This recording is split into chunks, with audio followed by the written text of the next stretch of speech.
dalawa ka bitch. Akati na puki mo, kapag ng single mo, agawin mo ang morphin ko o tangina.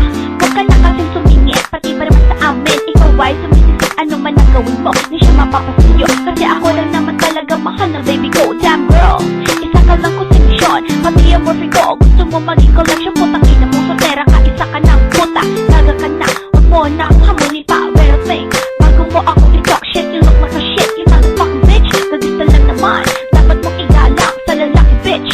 Ikaw ay isang gahaman. Putang ina mo bitch, mang-aagaw ka. Sariling boyfriend ko, inaangkin mo na. Puta ka, ano bang kasalanan ko? Puking ina, ginawa mo sa'kin ito.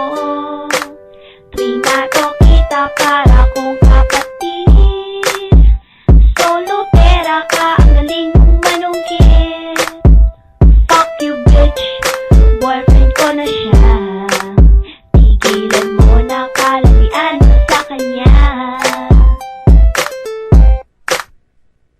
Ano ba ang gawa ko sa iyo? At pati shot ako ay inaago mo. Nung una sa kwento di ako naniniwala na kasama ko. Katulad mo parang tanga, nirespeto kita. Binigay pa kiniwala pero putain na. Bigyan mo lang itong sinira, magkasama lang kayo. Akala mo mahal na. Kaya tuloy sa tabi ako ngayon nag-iisa. Kung mahilig ko dito, parang tanga. Upang walang hadlang na